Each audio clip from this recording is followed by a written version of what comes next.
आई मैं जानता हूँ कि कल जो मंजू ने कहा तुम उस बात से नाराज हो, और तेरा नाराज होना बिल्कुल जायज है, लेकिन तू विनोद, ना ही मैं मंजू पर नाराज हूँ और ना ही इसकी बातों का मुझे बुरा लगा, बल्कि मुझे तो इसका शुक्रिया अदा करना चाहिए, क्योंकि इसी ने तो मुझे एहसास दिलाया कि घर की लड़की का पढ़ा लिखा होना कितना जरूरी है।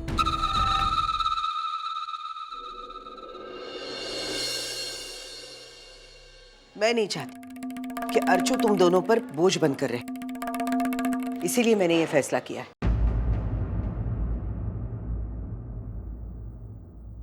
और वैसे भी जमाना बदल गया है, इंसान चांद तक की दूरियां तय कर चुका है, लेकिन दूर होते रिश्तों को नजदीक नहीं ला पा रहा। देखते ही देखते उसके माँ बाप, उसके अपने भाई बहन उसके लिए एक अलग परिवार बनते जा रहा है, लेकिन फिर भी वो कुछ नहीं कर पा रहा।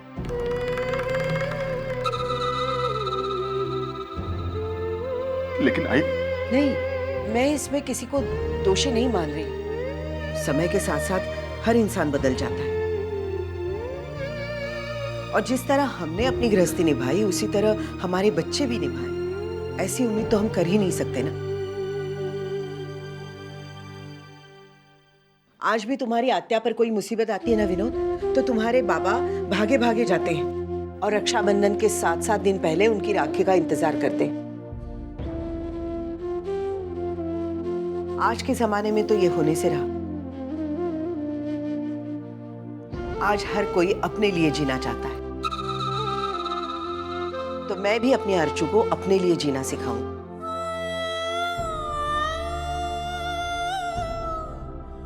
वैसे भी अर्चू की उम्र ही क्या है, पूरी जिंदगी उसके सामने पड़ी है, और मैं नहीं चाहती कि जिंदगी का लंबा सफर वो किसी के एहसान तले दब कर जी।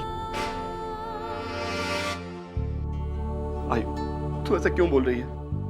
भाई मैं अर्चू का सगा भाई हूं, और मैं फिर भी अपनी बहन की जरूरत के लिए तो अपनी बीवी और बेटी की जरूरतों से समझौता नहीं कर पा रहा है ना। और फिर अपनी कमाई होती है, जो खुशी भी देती है और आत्मसम्मान भी, और मैं अपने अर्चू को ये दोनों चीजें देना चाहती हूँ। लेकिन अभी उसका अनपढ़ होना उसके प्रगति के आड़े आ रहा है, और इसीलिए मैं अर्चू को पढ़ाना चाहती हूँ कि कल जिंदगी में उसका कोई साथ दे या ना दे, लेकिन उसकी शिक्षा उसका साथ जरूर देगी।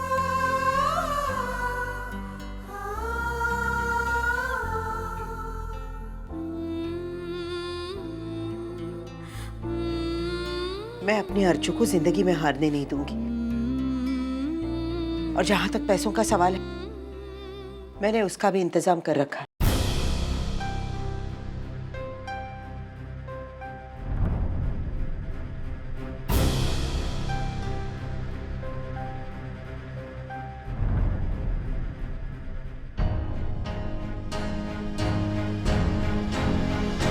सुमिश्रा, इतने सारे पैसे? अर्चू का एक हार तोड़वा दिया मैंने। क्या?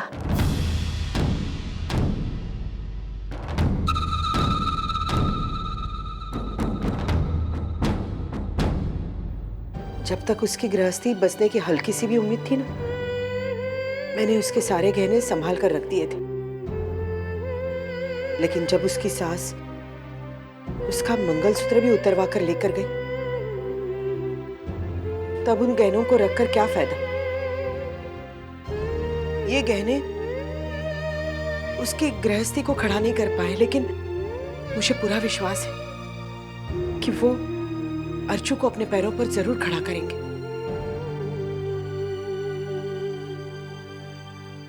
बेटा, जिंदगी खत्म नहीं हुई है, और ये हो ही नहीं सकती। जो लड़की 8-8 लोगों के घर को संभाल सकती है, वो क्या अपने आप को नहीं संभाल सकती? हाँ?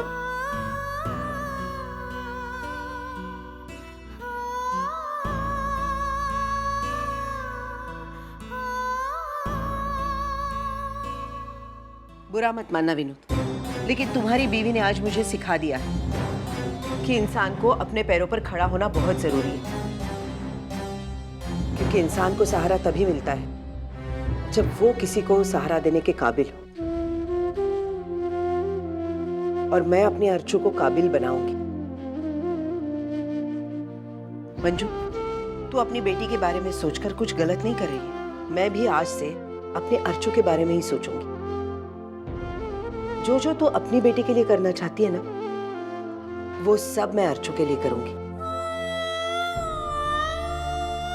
कल तक तो अर्चना के साथ सिर्फ उसके आई का आशीर्वाद था, लेकिन अब उसके साथ शिक्षा होगी जो उसे आत्मनिर्भर बनाएगी।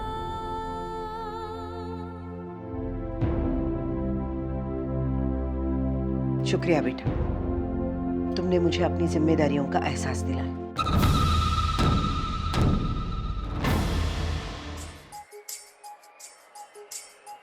हाँ, इसका बॉर्डर तो अच्छा है, लेकिन हाँ वो वाली दिखाइए।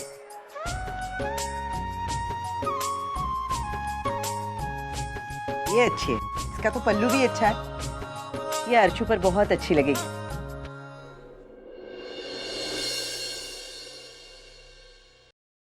लेकिन आई, ये बहुत महंगी है। आई, ये देख, ये अच्छी है और सस्ती भी है ना अर्चू? आई, इतनी महंगी साड़ी लेने की क्या जरूरत है?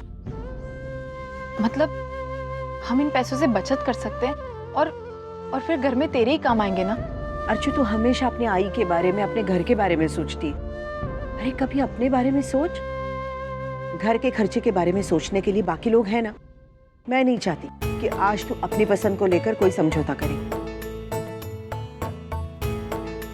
यही साड़ी दीजिए। ये बात। हाँ, तू अभी कुछ नहीं बोलेगी। बिल बनवा दे, मैं दूसरे दुकान में मैचिंग ब्लाउज पीस देखती हूँ। तू इनको पैसे दे।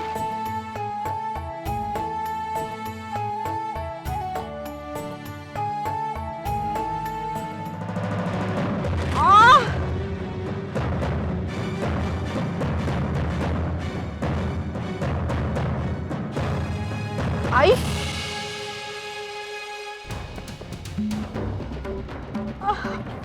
आई, आई क्या हुआ? आई, आप ठीक तो हैं?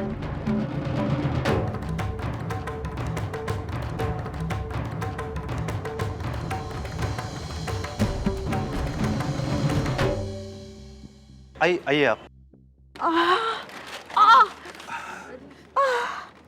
आइए, मैं आपको छोड़ देता हूँ।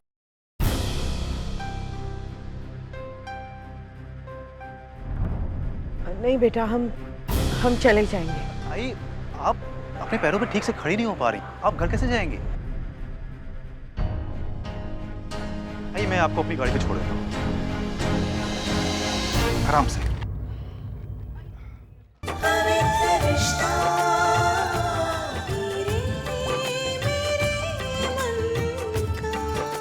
ZTV, आज लिखेंगे कल।